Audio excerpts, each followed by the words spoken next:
ഇന്ന് നമ്മൾ ഡിസ്കസ് ചെയ്യാൻ പോകുന്നത് പഞ്ചായത്തി രാജിനെ കുറിച്ചാണ്.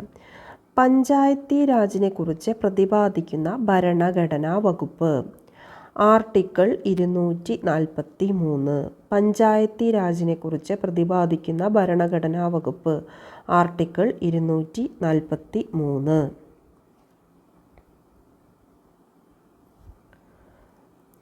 പഞ്ചായത്തി രാജ് സംവിധാനത്തിലെ അടിസ്ഥാനം. പഞ്ചായത്തി രാജ് സംവിധാനത്തിലെ അടിസ്ഥാനം ഗ്രാമസഭ. പഞ്ചായത്തി രാജിൻ്റെ അടിസ്ഥാനം ഗ്രാമസഭയാണ്.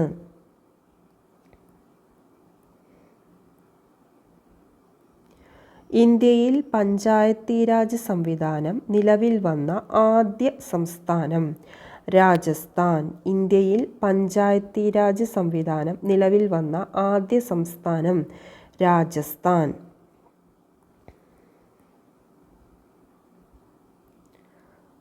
ത്രിതല പഞ്ചായത്തി രാജ് സംവിധാനം ഇന്ത്യയിൽ നിലവിൽ വന്നത് ഏത് കമ്മിറ്റിയുടെ ശുപാർശ പ്രകാരമാണ്?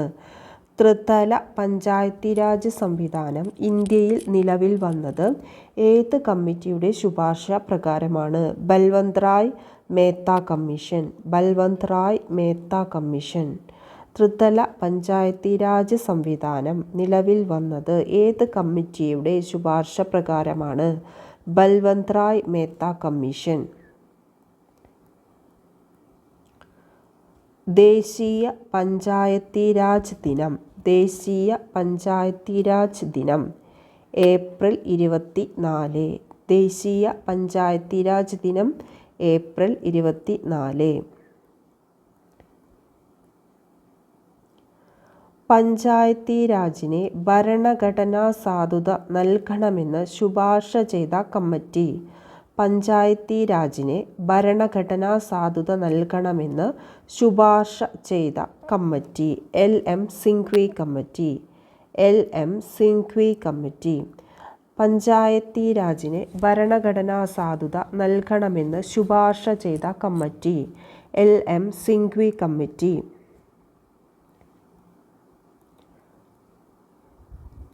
പഞ്ചായത്തി രാജ് സംവിധാനം നിലവിൽ വന്ന ഇന്ത്യയിലെ രണ്ടാമത്തെ സംസ്ഥാനവും ആദ്യ ദക്ഷിണേന്ത്യൻ സംസ്ഥാനവുമാണ് ആന്ധ്രാപ്രദേശ്. ആന്ധ്രാപ്രദേശ്. പഞ്ചായത്തി രാജ് സംവിധാനം നിലവിൽ വന്ന ഇന്ത്യയിലെ രണ്ടാമത്തെ സംസ്ഥാനവും ആദ്യ ദക്ഷിണേന്ത്യൻ സംസ്ഥാനവുമാണ് ആന്ധ്രാപ്രദേശ്. പഞ്ചായത്തി രാജിന് ഭരണഘടനാ സാധുത നൽകിയ ഭേദഗതി. പഞ്ചായത്തി രാജിന് ഭരണഘടനാ സാധുത നൽകിയ ഭേദഗതി 73-ാം ഭേദഗതി. പഞ്ചായത്തി രാജിന് ഭരണഘടനാ സാധുത നൽകിയ ഭേദഗതി 73-ാം ഭേദഗതി. പഞ്ചായത്തി രാജ് നിയമം പാസാക്കിയ പ്രധാനമന്ത്രി. പഞ്ചായത്തി രാജ് നിയമം പാസാക്കിയ പ്രധാനമന്ത്രി നരസിംഹ റാവു.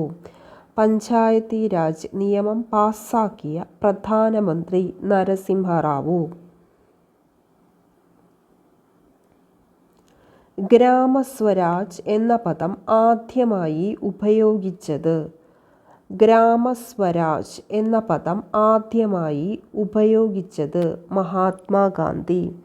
ഗ്രാമസ്വരാജ് എന്ന പദം ആദ്യമായി ഉപയോഗിച്ചത് മഹാത്മാഗാന്ധി.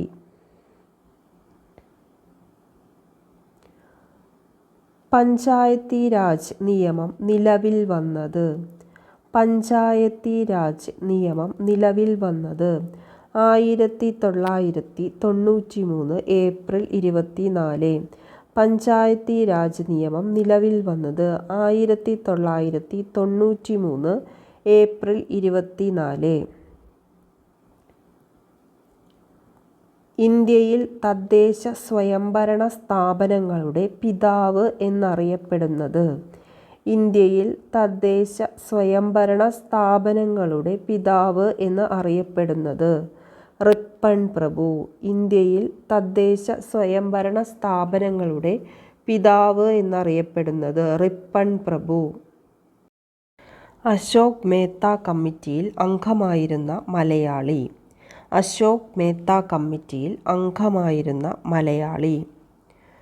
EMS നമ്പൂതിരിപ്പാട്. അശോക് മേത്ത കമ്മിറ്റിയിൽ അംഗമായിരുന്ന മലയാളി EMS നമ്പൂതിരിപ്പാട്.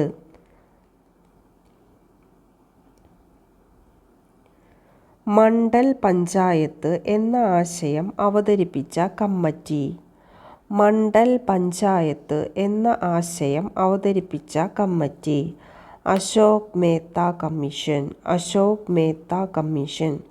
മണ്ഡൽ പഞ്ചായത്ത് എന്ന ആശയം അവതരിപ്പിച്ച കമ്മിറ്റി. അശോക് മേത്ത കമ്മീഷൻ. പഞ്ചായത്തി രാജ് എന്ന പദം ആദ്യമായി ഉപയോഗിച്ചത്. പഞ്ചായത്തി രാജ് എന്ന പദം ആദ്യമായി ഉപയോഗിച്ചത് ജവഹർലാൽ നെഹ്റു. പഞ്ചായത്തി രാജ് എന്ന പദം ആദ്യമായി ഉപയോഗിച്ചത് ജവഹർലാൽ നെഹ്റു.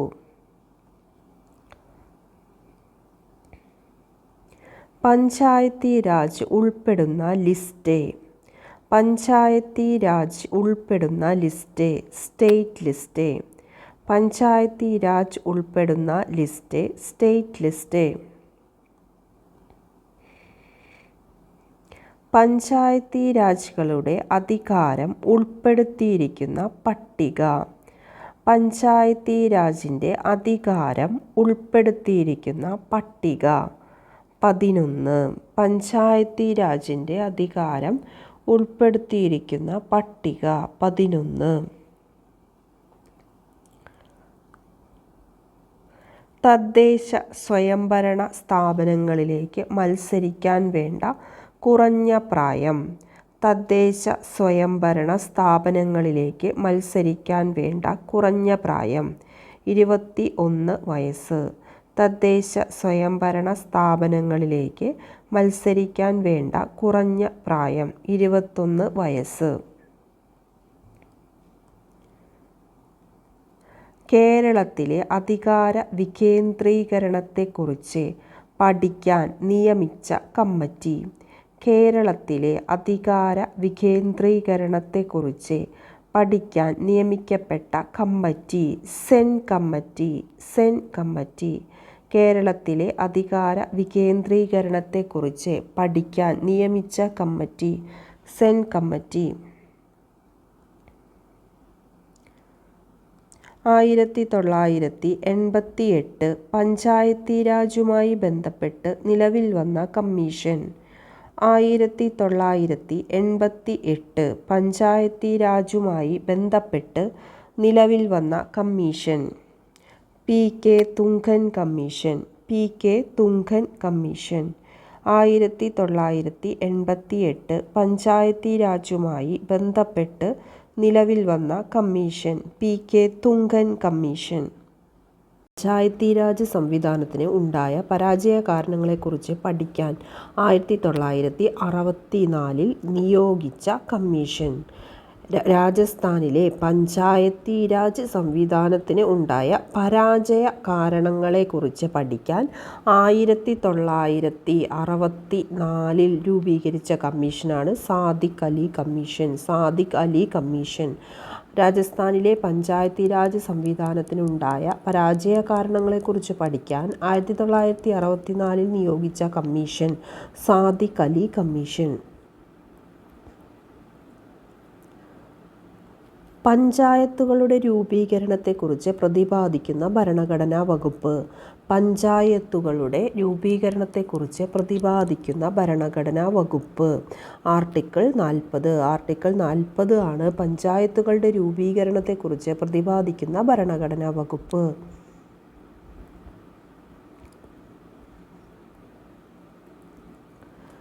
ദ്വിതല പഞ്ചായത്തി രാജ് സംവിധാനം എന്ന നിർദ്ദേശം മുന്നോട്ട് വെച്ച 1977 കമ്മീഷൻ.